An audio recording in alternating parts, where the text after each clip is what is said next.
പ്രേക്ഷകരെ CPM-ന്റെ പുതിയ ജനറൽ സെക്രട്ടറിയായി ചുമതലയേറ്റ ആറാമത്തെ ജനറൽ സെക്രട്ടറിയായി ചുമതലയേറ്റ MA ബേബി സഖാവ് നമുക്കൊപ്പം ചേരുന്നുണ്ട് തത്സമയം. Welcome Shri MA baby, congratulations, അഭിവാദ്യങ്ങൾ. എൻ്റെ പ്രിയ സുഹൃത്ത് അരുണിൻ്റെ ഈ സ്വാഗതത്തിനും അഭിവാദ്യങ്ങൾക്കും ഞാൻ നന്ദി പറയുന്നു. താങ്ക് യു ശ്രീ ബേബി സഖാവ്. നമ്മൾ ഇത് ചർച്ച ചെയ്യുന്ന സമയത്ത് ഹൈക്കോടതിയിൽ നിന്നൊരു വിധി വന്നു. ആ വിധി താങ്കൾ കേൾക്കുന്നുണ്ടാവും. നമ്മളാണ് ആദ്യം ആ വാർത്ത കൊടുക്കുന്നത്. മുനമ്പത്തെ ജുഡീഷ്യൽ കമ്മീഷൻ്റെ നിയമനം നേരത്തെ സിംഗിൾ ബെഞ്ച് റദ്ദാക്കിയിരുന്നു. അത് സ്റ്റേ ചെയ്തിരിക്കുകയാണ്. സർക്കാരിൻ്റെ നീക്കം അല്ലെങ്കിൽ സർക്കാരിന് ആശ്വാസകരമായൊരു വിധിയാണ് വരുന്നത്. ഇതിൻ്റെ പശ്ചാത്തലത്തിലാണ് ഞാൻ അങ്ങയോട് ചോദിക്കുന്നത്. അങ്ങ് ഇന്നലെ മാധ്യമങ്ങളെ ബ്രീഫ് ചെയ്യുന്നപ്പോൾ അങ്ങ് പറഞ്ഞത് അങ്ങയുടെ മുൻപിലുള്ള ആദ്യത്തെ വെല്ലുവിളി നവഫാസിസ്റ്റ് പ്രവണതകൾക്കെതിരായി പാർട്ടിയെ സജ്ജമാക്കുക എന്നതാണ്. പ്രത്യേകിച്ച് കേരളത്തിൽ ഒരു രാഷ്ട്രീയ സാഹചര്യം സംജാതമായിട്ടുണ്ട്. വഖഫുമായി ബന്ധപ്പെട്ട്, ക്രിസ്ത്യൻ സമുദായവുമായി ബന്ധപ്പെട്ട്, BJP-യുമായി ബന്ധപ്പെട്ട്. കേരളത്തിൻ്റെ ഈ രാഷ്ട്രീയത്തെയാണോ താങ്കൾ ആദ്യം അഡ്രസ്സ് ചെയ്യാൻ ശ്രമിക്കുക, അതോ ദേശീയ രാഷ്ട്രീയമായിരിക്കുമോ? അല്ല, അതിൽ ദേശീയ രാഷ്ട്രീയത്തിലെ സംഭവവികാസങ്ങളും കേരള രാഷ്ട്രീയത്തിലെ സംഭവവികാസങ്ങളും എന്തൊക്കെയായിരിക്കും എന്നതിനെ ആസ്പദമാക്കിയിട്ടാണ് പാർട്ടിയുടെ അഖിലേന്ത്യാ നേതൃത്വം മുൻഗണന നൽകി പരിഗണിക്കേണ്ടത്, കൈകാര്യം ചെയ്യേണ്ടത്, ഗുരുതരമായിട്ട് ഉയർന്നു വരുന്നത് ഏത് തലത്തിലുള്ള പ്രശ്നങ്ങളാണ് എന്നുള്ളതിനെ ആസ്പദമാക്കിയിട്ടാണ് ഏത് മേഖലയോട്, സംസ്ഥാനത്തോടാണോ അഖിലേന്ത്യാ സാഹചര്യത്തോടാണോ പ്രതികരിക്കേണ്ടത് എന്ന് തീരുമാനിക്കേണ്ടത്.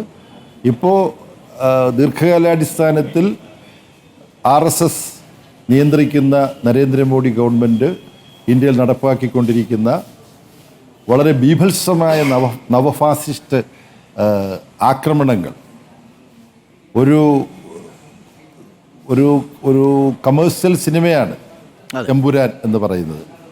ഒരുപാട് പണമെല്ലാം മുടക്കി ഒരുപാട് കലാകാരർ, ആയിരക്കണക്കിന് സാങ്കേതിക വിദഗ്ധരൊക്കെ ചേർന്നൊരു സിനിമ എടുത്തു.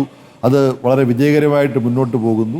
സിനിമ പ്രദർശിപ്പിക്കണമെങ്കിൽ RSS-യുമായി ബന്ധപ്പെട്ടവരെല്ലാം അടങ്ങുന്ന സെൻസർ ബോർഡിൻ്റെ അനുമതി കിട്ടിയാലേ ഒരു സിനിമ പ്രദർശിപ്പിക്കാൻ കഴിയൂ.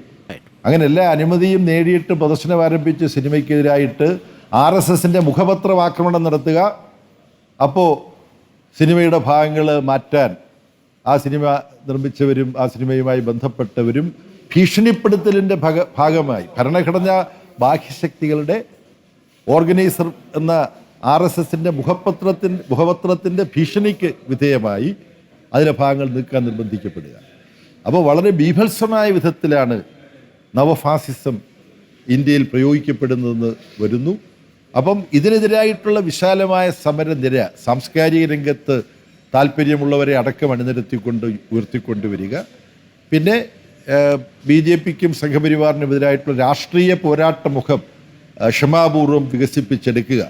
അതിനിപ്പോൾ ചില പ്രശ്നങ്ങളുണ്ട്. ഇന്ത്യ ബ്ലോക്ക് എന്ന് പറയുന്നത് അടുത്ത കാലത്ത് നടന്ന ഡൽഹി നിയമസഭാ തിരഞ്ഞെടുപ്പിൽ തന്നെ പ്രധാനപ്പെട്ട ഇന്ത്യ ബ്ലോക്കിലെ പാർട്ടികൾ, ഇന്ത്യയിലെ പ്രതിപക്ഷ പാർട്ടിയായ കോൺഗ്രസും ഡൽഹിയിലെ ഭരണ പാർട്ടിയായിരുന്ന ആം ആദ്മി പാർട്ടിയും അവർ പരസ്പരം മത്സരിക്കുന്ന സാഹചര്യം കൂടി മുതലെടുത്തിട്ടാണ് BJP ജയിച്ചത്. അപ്പോൾ ഇതുപോലുള്ള പ്രായോഗിക പ്രശ്നങ്ങളുണ്ട്. ഇതെല്ലാം എങ്ങനെ കൈകാര്യം ചെയ്യും എന്നുള്ളത് CPM-ന്റെ നേതൃത്വം മാത്രം ആലോചിച്ചാൽ തീരുമാനമെടുക്കാൻ എടുക്കുന്ന കാര്യമല്ല. പക്ഷേ എങ്കിലും നമ്മുടെ മുന്നിൽ സീതാറാം യെച്ചൂരി മുന്നിൽ വെച്ചുപോയ ഒരു പാതയുണ്ടായിരുന്നു. താങ്കൾക്കറിയാവുന്നതുപോലെ എങ്ങനെയാണ് UPA സർക്കാർ അധികാരത്തിൽ വരുന്നത്. ആ അധികാരത്തിൽ വരുന്ന സമയത്തും ഇനിഷ്യേറ്റീവ് എടുക്കാൻ അന്ന് CPM-ന് വലിയ കരുത്തുണ്ടായിരുന്നു. പാർലമെന്റിലും കരുത്തുണ്ടായിരുന്നു, പാർലമെന്റിന് പുറത്തും കരുത്തുണ്ടായിരുന്നു. ഇന്ന് പാർലമെന്റിൽ അത്രയും വലിയ ആരോഗ്യം CPM-നില്ല. പക്ഷേ അന്ന് യെച്ചൂരി എടുത്ത നിലപാട് UPA എന്ന് പറയുന്നൊരു വലിയ സഖ്യകക്ഷികളിലേക്ക് നയിച്ചിരുന്നു എന്നുള്ളതാണ്. അപ്പോൾ സമാനമായി ഇന്ത്യ മുന്നണിയെ കെട്ടിപ്പടുക്കാനുള്ള ഒരു അച്ചുതണ്ടായി ശ്രീ MA ബേബി ഇനി വരും ദിവസങ്ങളിൽ പ്രവർത്തിക്കാനാണോ സാധ്യത, അഥവാ ആ റോള് താങ്കൾ ഏറ്റെടുക്കുമോ? ഇനി UPA ഗവൺമെൻറ്റിൻ്റെ കാലത്ത് സീതാറാം യെച്ചൂരിയുടെ സംഭാവനകളുണ്ട്. പക്ഷേ അന്ന് സഖാവ് ഹർകിഷൻ സിംഗ് സുർജിത്തായിരുന്നു ജനറൽ സെക്രട്ടറി. അപ്പം പഴയ തലമുറയിലെ സ്വാതന്ത്ര്യ സമരത്തിൻ്റെ പാരമ്പര്യമുണ്ടായിരുന്ന സഖാവ് സുർജിത്തിനെ പോലുള്ള നേതാക്കന്മാരാണ് അന്ന് മുഖ്യമായ പങ്ക് വഹിച്ചത് പാർട്ടി ജനറൽ സെക്രട്ടറി എന്നുള്ള നിലയിൽ. സഖാവ് സുർജിത്തിനെയും മറ്റും സഹായിക്കുന്ന ജോലിയാണ് സഖാവ് യെച്ചൂരി നിർവഹിച്ചത്. അത്തരം പ്രവർത്തനത്തിലൂടെയാണ് നേതൃത്വപരമായ ഇടപെടൽ എങ്ങനെയാണ് നടത്തേണ്ടത് എന്ന് സുർജിത്തിനെ പോലുള്ളവരിൽ നിന്നും നേരിട്ട് മനസ്സിലാക്കി സഖാവ് യെച്ചൂരി സ്വയം പാർട്ടിയുടെ ഒരു പ്രമുഖ നേതാവായിട്ട് വളർന്നു വന്നത്.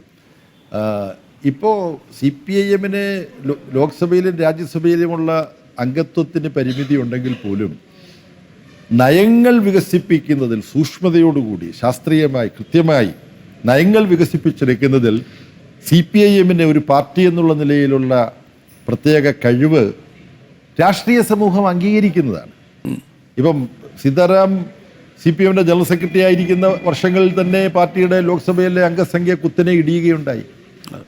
പക്ഷേ സീതാറാം യെച്ചൂരിക്ക് CPM ജനറൽ സെക്രട്ടറി എന്നുള്ള നിലയിൽ ഇന്ത്യ ബ്ലോക്ക് എന്ന ഒരു വിശാലമായ രാഷ്ട്രീയ സമര നിര രൂപപ്പെടുത്തുന്നതിൽ പങ്കുവഹിക്കാൻ കഴിഞ്ഞു. അത് രാഷ്ട്രീയമായും പ്രത്യയശാസ്ത്രപരമായും കമ്മ്യൂണിസ്റ്റ് പാർട്ടികൾക്കുള്ള ദൃഢത, ആധികാരികത, സ്വീകാര്യത അതിൻ്റെ എല്ലാ അടിസ്ഥാനത്തിലാണ്. അതിപ്പോഴും നല്ല തോതിൽ തുടരുന്നുണ്ട്. എന്നാൽ ഇന്ന് ഇന്ത്യയിലെ പ്രധാന പ്രതിപക്ഷ പാർട്ടി കോൺഗ്രസ്സാണ്. ഇത്തരമൊരു രാഷ്ട്രീയ പോരാട്ട നിര രൂപപ്പെടുത്തിയെടുക്കുന്നതിൽ പ്രധാനപ്പെട്ട മുൻകൈ ഉണ്ടാകേണ്ടത് കോൺഗ്രസിൻ്റെ ഭാഗത്ത്. കോൺഗ്രസിനോട് ഇത് സൂചിപ്പിക്കാൻ കഴിയും.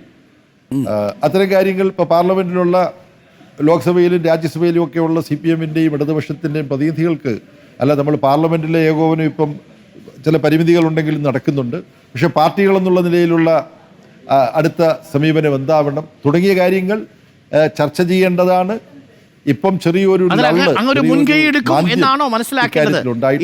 ഈ ഇന്ത്യ ബ്ലോക്കിന്റെ ഏകോപനത്തിൽ ഒരു മുൻകൈ നേരത്തെ എടുത്തതുപോലെ ഹർകിഷൻ സിംഗ് സുജിത്ത് UP എടുത്തതുപോലെ ഇന്ത്യ ബ്ലോക്കിന്റെ കാര്യത്തിൽ യെച്ചൂരി എടുത്തതുപോലെ ഒരു മുൻകൈ താങ്കളും എടുക്കും. ആ ഇന്ത്യ മുന്നണിയെ രൂപപ്പെടുത്തേണ്ടതുണ്ട് രാഷ്ട്രീയമായി എന്ത് തന്നെയല്ലേ?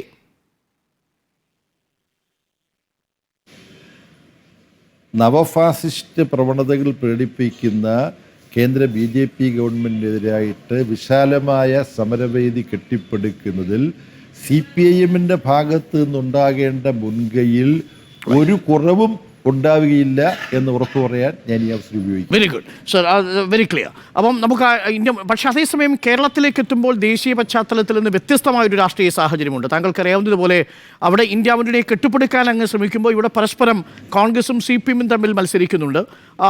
അത് അതാത് സന്ദർഭങ്ങളിലുള്ള രാഷ്ട്രീയ മുന്നണികളെ സംസ്ഥാനങ്ങളിൽ ഉണ്ടാവൂ എന്നുള്ളത് വ്യക്തവുമാണ്. പക്ഷേ ഇനി അടുത്തൊരു വർഷം കേരളത്തിൽ നിയമസഭാ തെരഞ്ഞെടുപ്പിന് ഒരുക്കങ്ങളാണ്. അത് ഏതെങ്കിലും തരത്തിൽ വിശാലമായ ദേശീയ ഐക്യത്തിനൊരു തടസ്സമാകുമെന്ന് താങ്കൾ കരുതുന്നുണ്ടോ? കാരണം പ്രിയങ്ക ഗാന്ധി കേരളത്തിൽ നിന്നുള്ള MP ആണ്. പ്രിയങ്ക ഗാന്ധി കേരളത്തിൽ പ്രചരണ രംഗത്തേക്ക് വരാൻ പോകുന്നത് CPM-നെതിരെയാണ്. അത് വിശാലമായ അർത്ഥത്തിൽ ദേശീയ തലത്തിൽ ഇന്ത്യ മുന്നണിക്കൊരു തടസ്സമാകുമെന്ന് തോന്നുന്നുണ്ടോ CMA ബേബി? ഇല്ല, നമ്മുടെ രാജ്യത്തെ രാഷ്ട്രീയ യാഥാർത്ഥ്യം നമുക്ക് അംഗീകരിക്കാൻ കഴിയണം. ഞാനിപ്പോൾ നിങ്ങളോട് സംസാരിക്കുന്നത് തമിഴ്നാട്ടിലാണ്. തമിഴ്നാട്ടിൽ DMK-യുടെ നേതൃത്വത്തിലുള്ള ഒരു രാഷ്ട്രീയ ക്രമീകരണമാണുള്ളത്. അതിനകത്ത് CPM ഉണ്ട്, CPI ഉണ്ട്, കോൺഗ്രസ് ഉണ്ട്, മുസ്ലിം ലീഗ് ഉണ്ട്, മറ്റ് പല പാർട്ടികളുമുണ്ട്. ഇവിടെ വളരെ പ്രശ്നരഹിതമായിട്ട് ഈ മുന്നണി പ്രവർത്തിക്കുകയാണ്. പക്ഷേ ഇന്ത്യയുടെ തലസ്ഥാനമായ ഡൽഹി നോക്കൂ.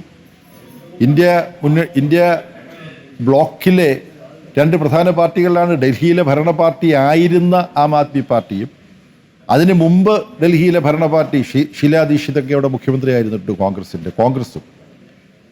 അവർക്ക് BJP ഡൽഹി ക്യാപിറ്റൽ ടെറിട്ടറിയുടെ ഭരണം BJP പിടിച്ചുകൂടാ, അതിനുവേണ്ടി നമ്മൾ യോജിക്കണം എന്ന കാഴ്ചപ്പാടിൽ സഹകരിക്കാൻ കോൺഗ്രസിനും ആം ആദ്മി പാർട്ടിക്കും കഴിഞ്ഞില്ല. ഡൽഹിയിൽ തന്നെ ഈ പാർട്ടികളുടെ എല്ലാം കേന്ദ്ര സ്ഥലമാണ്. ഇപ്പോൾ ഇന്ത്യ ബ്ലോക്കിലുള്ള ഒരു പാർട്ടിയാണ് മമതാ ബാനർജിയുടെ പാർട്ടിയും കോൺഗ്രസും CPM-ഉം CPI-യും എല്ലാം ബംഗാളിൽ സഹകരിക്കുന്നില്ല, പരസ്പരം മത്സരിക്കുകയാണ്. അപ്പോൾ അഖിലേന്ത്യാ തലത്തിൽ BJP-യെ പരാജയപ്പെടുത്തണമെന്നുള്ള പൊതു കാഴ്ചപ്പാടിൽ യോജിക്കുന്ന പാർട്ടികൾ തന്നെ സംസ്ഥാനങ്ങളിലെ സവിശേഷതകൾ കണക്കിലെടുത്തുകൊണ്ട് അവിടെ സാധ്യമായ തരത്തിൽ സഹകരിക്കുകയോ ചിലയിടത്ത് മത്സരത്തിൽ ഏർപ്പെടുകയോ ചെയ്യുന്നുണ്ട്. അതൊരു യാഥാർത്ഥ്യമാണ്. എന്നാൽ കേരളത്തിലെ സ്ഥിതി എന്ന് പറഞ്ഞാൽ CPM-ഉം കോൺഗ്രസും തമ്മിലല്ല മത്സരം. പിന്നെയോ CPM-നെ എതിർക്കുന്നതിൽ കോൺഗ്രസും BJP-യും മത്സരിക്കുകയാണ്. എന്നിട്ട് CPM ഗവൺമെൻറ്റിനെ എതിർക്കാൻ മത്സരിക്കുന്ന BJP-യും കോൺഗ്രസും സഹകരിക്കുകയുമാണ്. മാത്രമല്ല തൃശ്ശൂരിൽ നിന്നും BJP ഒരു ലോക്സഭാംഗം ഉണ്ടായത് മുമ്പ് തൃശ്ശൂർ മണ്ഡലത്തിൽ കോൺഗ്രസിൻ്റെ സിറ്റിംഗ് MLA ആയിരുന്ന TM പ്രതാപിന് കിട്ടിയ വോട്ടിൽ എത്ര 1000 വോട്ടിൻ്റെ ഇടിച്ചിലാണോ ഉണ്ടായത് അത്രയും വോട്ടാണ് തൃശ്ശൂരിൽ ജയിച്ച BJP സ്ഥാനാർത്ഥിയുടെ ഭൂരിപക്ഷമായിട്ട് മാറിയത്. അപ്പം ഈ ഒരു വിചിത്രമായ സാഹചര്യം കേരളത്തിലുണ്ട്. പക്ഷേ വൈവിധ്യങ്ങളുടെ നാടാണല്ലോ ഇന്ത്യ. ഇതുപോലുള്ള രാഷ്ട്രീയ മുന്നണി ബന്ധങ്ങളുടെ കാര്യത്തിലുള്ള വൈവിധ്യവും ഇന്ത്യൻ രാഷ്ട്രീയ സമൂഹത്തിന് സഹിക്കാൻ കഴിയും എന്നാണ്. അതൊരു വെല്ലുവിളിയായി തീരുമെന്ന് തോന്നുന്നുണ്ടോ CMA ബേബി?